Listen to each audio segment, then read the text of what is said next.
Hello guys! Welcome po sa Encourage 888. Ang reading na ito ay para sa entertainment at personal na reflection lamang. So, gamitin lamang yung mga mensaheng tutugma sa iyong situation.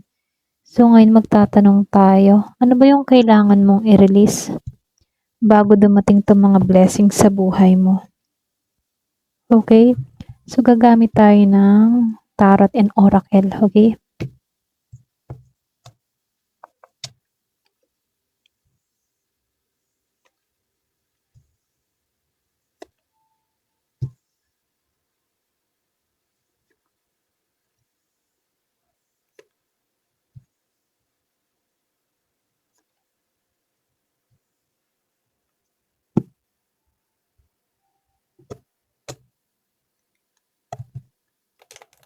Magbabase tayo sa energy.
So, dito, no, nakikitaan ko lang dito na meron ditong blessing na gustong pumasok sa'yo. Okay? Pero, kailangan mo munang bitawan yung control dito sa Emperor Reverse at mga lumang attachment dito sa Six of Cups. At confusion, takot sa pagbabago dito sa The Tower. Okay? Kumbaga dito, no, sa Three of Pentacles upright, yung iba sa inyo kasi dito, may pagnanais ka eh. Para bang meron kang pagnanais na gusto mo, inaako mo ang lahat. Pwedeng lahat ng mga responsibilidad, okay? Kaya lang lumalabas dito, may lesson kasi sa part na to. Kumbaga, tinuturuan ka dito na kailangan mo din tumanggap ng cooperation or sabihin natin ng pagtanggap ng tulong. Pwede yung iba sa inyo, gusto mo kasi, pwedeng nasanay ka na lamang na ikaw nang ikaw ang kumikilos, ikaw yung nagpapasya, ikaw yung nagre-resolve ng problema. Pwedeng nasanay ka sa ganong situation. Okay? Pero dito, tinuturuan ka dito na kailangan mo din matutunan na kailangan mong tumanggap din ng tulong sa iba. Okay? So, nakikitaan ko lang din dito, no, yung iba sa inyo, pwedeng sobra yung pagkapit mo sa nakaraan, Six of Cups. Yung iba sa inyo, pwedeng, alam mo yon, may malakas na mga memories or mga old people, old situation, nostalgia, no, na kung saan hindi naman yung mga na kung saan kumakapit ka pa rin doon, okay? Yung iba hindi naman halos lahat. Pero ganun pa man ano, hindi naman sinasabi sa'yo na kalimutan mo yung nakaraan. Pero sinasabihan ka dito na huwag mong hayaan na yung kahapon o yung nakaraan yung magdikta sa'yo kung ano yung tatanggapin mo sa hinaharap or sa bukas. Okay? So, dito, no, meron akong nakitang the Emperor Reverse, then the Solar Eclipse, ano. Kumbaga dito sa the Emperor Reverse, para bang sinasabihan ka dito na bitawan mo yung control, bitawan mo yung mga dapat bitawan, ano. Kumbaga, kahit gusto mo na makamit agad yung isang bagay, pangyayari, or situation, ano, Hindi yun ganun eh, okay? Kapag meron kang ginusto, hindi agad-agad yun makukuha. Kumbaga, yung mga ninanais mo, yung mga gusto mong mangyari, meron yang kanya-kanyang timing, oras, kung kailan darating yan sa buhay mo. Okay? Kumbaga, sinasabihan ka dito na wag mong hayaan na, alam mo yon na kontrolin ng lahat na kailangan makuha ko to. Kailangan, yung para bang pinipressure mo yung sarili mo na kailangan ma-achieve ko din to. Okay? Mga ganon. So, dito, kailangan mong bitawan yon. Kasi, kapag halimbawa, marami kang mga iniisip, marami kang gustong mangyari, marami kang gustong gawin, parang nakakapagod yun sa part mo. Okay? Siyempre, nakaka-stress din yun, ano? Kaya dito, kung ano yung meron ka ngayon, dun ka muna mag-focus. So, nakikitaan ko din dito, ano, sa solar eclipse reverse. Kumbaga, sinasabihan ka dito na bitawan mo yung mga pag-iwas sa katotohanan. Pwede nga iba sa inyo, meron ka ng alam na katotohanan, pero iniiwasan mo kasi nasasaktan ka sa katotohanan. So, dito, ano, pwedeng sinasabihan ka dito na may mga bagay na unti-unting lilinaw para sa'yo. Kumbaga, kailangan mo lang itong harapin na may lakas ng loob, okay? So, dito, yung blessing kasi na paparating sa'yo, madali mo na tong makikita eh, kapag hindi mo tinatanggihan yung realidad, okay?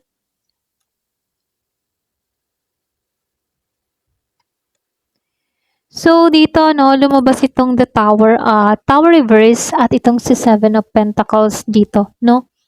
Kumbaga dito, no, yung iba sa inyo kasi, posible, takot ka sa pagbabago, okay? Parang merong transformation na dapat mangyari, pero pinipigilan mo dahil natatakot ka sa kahihinatnan, okay? So, minsan kasi, yung blessing sa kabilang side, may mga bagay na matagal mo nang ayaw, pero napapakawalan mo, okay?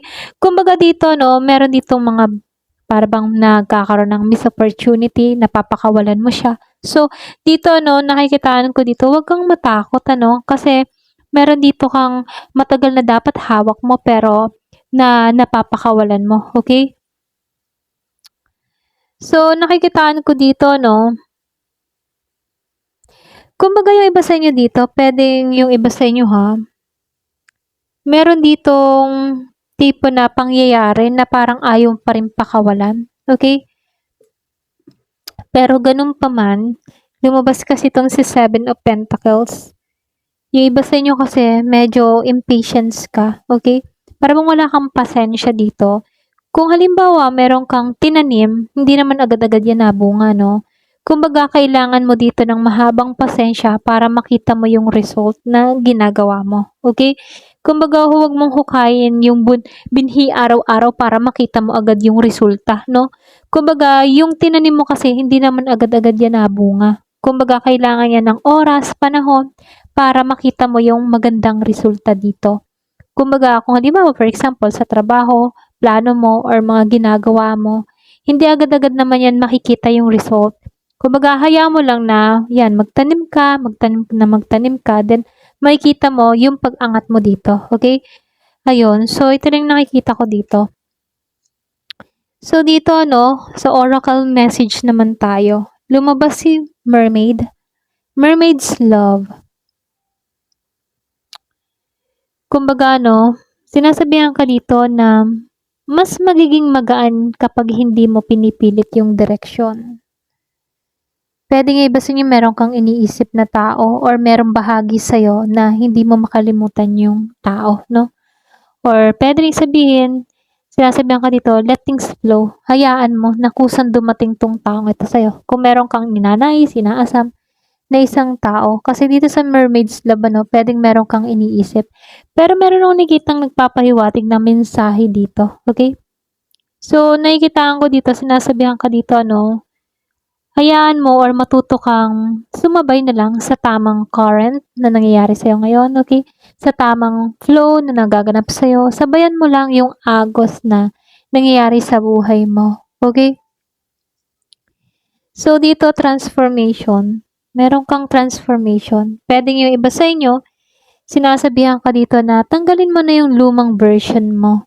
Kumbaga hindi kasi makakapasok yung bagong chapter kung lagi mong kinakapit yung lumang identity mo, okay? So, kailangan mo din tanggalan yung mga lumang mindset, okay? Kumbaga may version dito na kailangan ng matapos para lumabas yung bagong ikaw.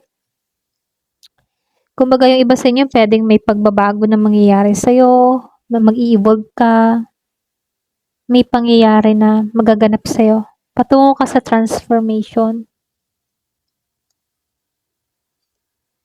So, dito, no, the gift. Kumbaga sa the gift, no, yung iba sa inyo meron kang deserve dito na matanggap. Yung iba sa inyo, bitawan mo na rin kasi yung feeling na kailangan mong paghirapan ng lahat. May mga bagay dito na darating na hindi dahil pinilit mo, kundi dahil deserve mo, kaya na-receive mo ito. Okay? Pwedeng meron kang marireceive na regalo, or pwede rin biyaya, gantimpala. Okay? So, nakikita ko dito, yung iba sa inyo, merong magaganap sa'yo merong blessing na paparating sa buhay mo. Okay? Pure nature. Kumbaga sa pure nature, yung iba sa inyo pwedeng sinasabihan ka dito, bumalik ka sa authentic self mo. Or pwede rin, huwag mong baguhin yung sarili mo para lang ma-please ang ibang tao. Alam mo yun? Mas dumadaloy kasi yung blessing kapag nagiging genuine tayo. Okay? Kumbaga, sinasabihan ka dito, huwag kang maging artificial. Ibalik mo yung totoong ikaw. Ganon. Kumbaga, be yourself. Ipakita mo kung ano ikaw. My home is my castle. So, my home is my castle. Kung matitingnan mo dito, no? Pwedeng yung iba sa inyo, may gumugulo sa isip mo. Or pwedeng may istorbo, no? Kumbaga yung iba sa inyo, no? Protect your peace. Okay? Kasi, my home is my castle. Para bang, andito ka na Meron ka nang nalampasan. Meron ka nang nabuo para sa sarili mo. Hindi kasi kailangan lahat ng tao, kailangan papasukin mo. Lalo-lalo na sa emotional space mo. Pwedeng yung iba sa inyo, may bahay dito na maaari ring simbolo ng, alam mo yun, inner world mo. Okay? Mundo mo. Sarili mong mundo. Kung makikita mo, may mga bahay-bahay dito Kumbaga, protect your peace. Okay? Under my umbrella. Pwede yung iba sa inyo, pakaramdam mo na kailangan mong protektahan ng lahat. Family mo, mahal mo sa buhay. Kumbaga, bitawan mo yon yung ganun pakaramdam. Hindi mo kailangang, yung parang hindi mo responsibilidad na saluhin yung mga problema ng bawat tao. Okay? Or bawat tao sa paligid mo. Pwedeng, for example, kapag merong problema yung malapit sa puso mo, nagkwento sa'yo, mamaya ikaw yung apektado. Okay? Oo, andun yung point na kailangan mong magbigay ng advice, pero wag mong isipin yung problema nila. Okay? So, may mga bagay na hindi mo kailangang akuin. Ito lang yung sinasabi dito, no? Kaya dito, protect yourself, protektahan mo yung sarili mo. At hindi mo naman kailangan protektahan ng lahat.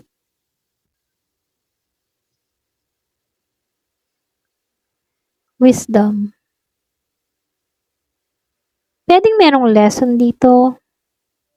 Pero kung tutusin, meron ka ng alam na sagot sa isang bagay, para bang pwedeng yung iba sa inyo umaasa ka sa confirmation or meron kang inaalam, meron kang tinatanong sa isip mo. Kumbaga, sinasabi dito na ikaw yung makakasagot sa mga katanungan mo. Kumbaga, natuto ka na sa mga experience mong yon. Marami ka nang natutunan doon. Okay? Hindi mo kailangang ulitin yung luma mong pagkakamali. Natuto ka sa mga pagkakamaling iyon. Sa tingin ko bago dumating yung biyaya or malaking blessing sa buhay mo, marami kang natutunan, marami kang napagdaanan, or pwede rin talagang sinubo ka dahil may malaking naghihintay sa'yo. Kung makikita mo sa dulo dito, ayan yung dulo. Success and jackpot, happiness. Dito ka magtatapos. Kaya lang, bago mo makamit ito, no, ang daming pagsubok, ang daming hadlang, ang daming confusion, ang daming nasawi, or ang daming, alam mo yun, ang daming naging bitter, okay, bittersweet, ganyan. So, nakikitaan ko dito, no, ang dami mong pagdadaanan. Kahit marami kang pagdadaanan, marami kang matututunan. So, pwedeng iba sa inyo, narito ka na nga eh, nare-receive mo na nga tong success na to. Pwedeng itong mga sinabi ko, naranasan mo na. Okay? Yung iba sa inyo, huwag kang mag-overthink. Pwedeng iba sa inyo, nandito ka sa part na to eh. Nag-iisip ka, nag-overthink ka. Hindi mo alam kung ano ba yung gagawin. Pakiramdam mo maraming blockage sa buhay mo. Kapag kasi sobrang daming possibility sa isip mo, no? Hindi mo na marinig yung sarili mong intuition. Okay? Hindi lahat ng tanong kailangan sagutin ngayon. Okay? Kailangan mo din magpahinga. Ipahinga mo yung isip mo. Yung iba sa inyo, no, bitawan mo din yung mga mixed emotion. Yung mga attachment sa ganon. May mga bagay kasi na parehong, alam mo yon, masakit at maganda. Lalo-lalo na kapag naaalala natin yung mga nakaraan. May mga masasayang nakaraan, may mga magagandang nakaraan, at merong masasakit na nakaraan. Okay?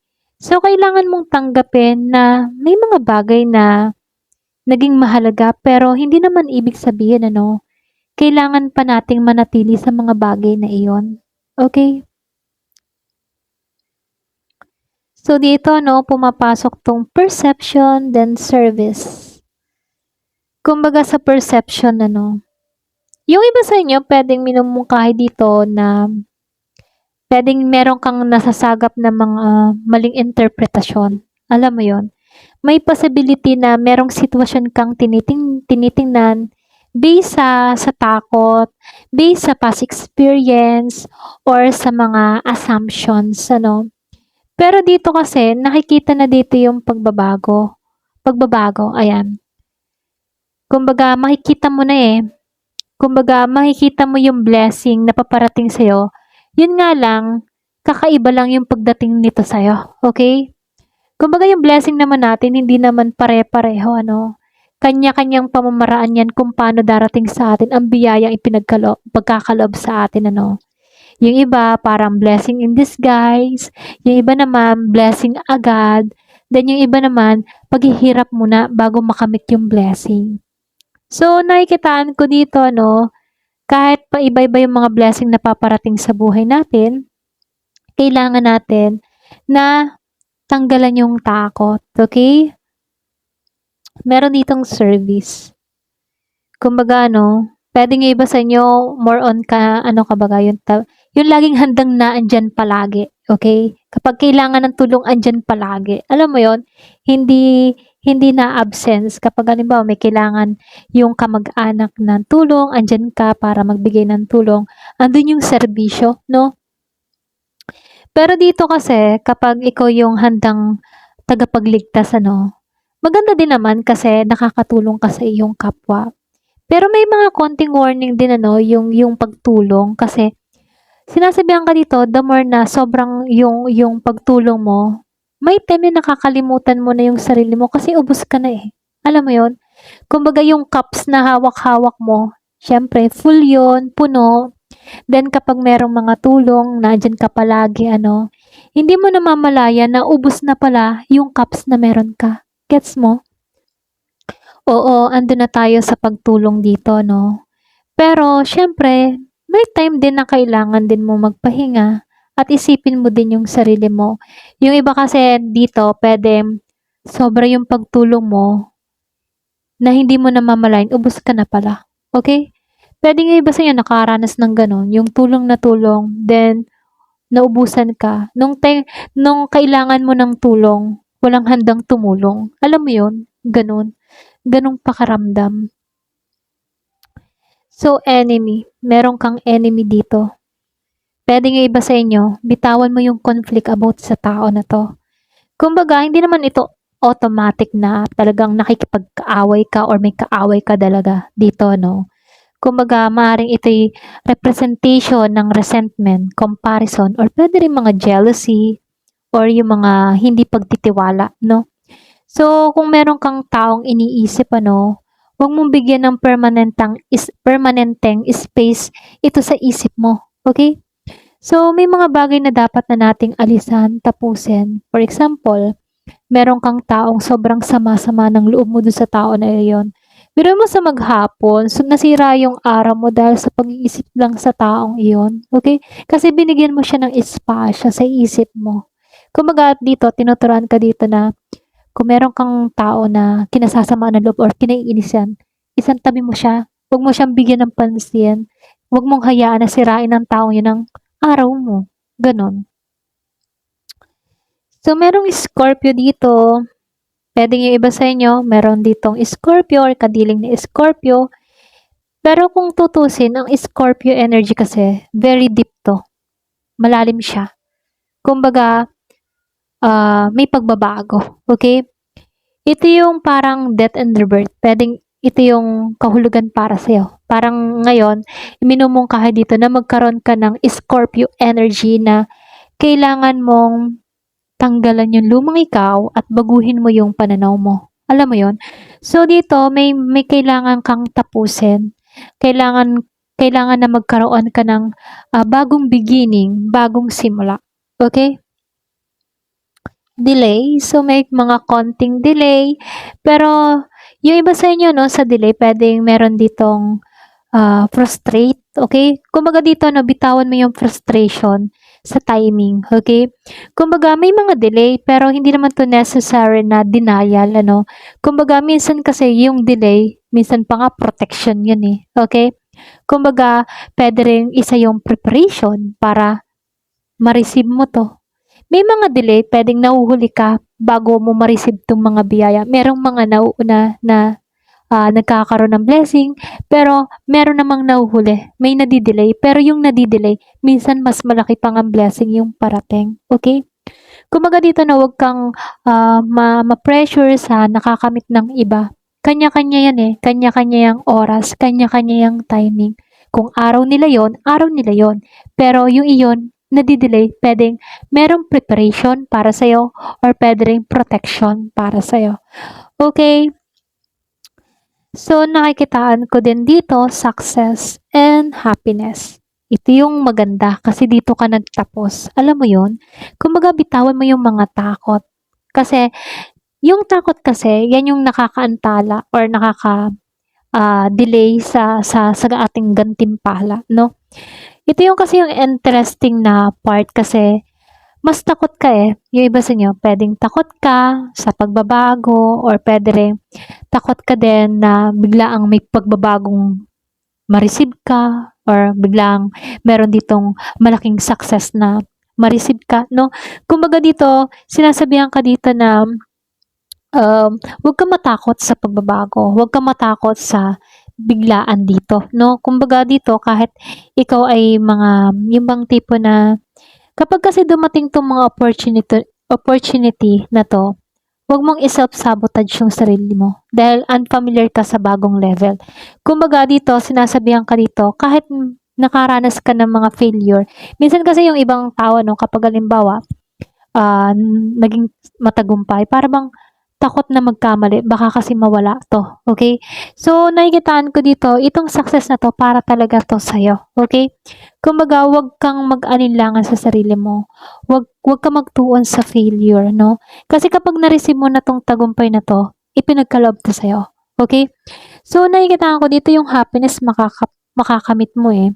Kumbaga, hindi mo kailangang hintayin na maging okay ka palagi, no? Kasi nakikitaan ko dito, magiging kang masaya, okay? Kumbaga yung saya na marireceive mo dito, bago to sa pakiramdam mo. May happiness na kung saan magbibigay ng, yung mga totoong saya sa buhay mo, okay? Puwedeng yung iba sa inyo maka-receive ka dito ng malaking gantimpala, malaking jackpot, na hindi mo aakalain na mare-receive mo ito. Pero yung iba sa inyo 'no, huwag kang matakot kasi nakikita ko dito, malaki yung blessing na parating sa buhay mo, okay? Ayun, so hanggang dito na lamang po. Thank you for watching. Love and peace.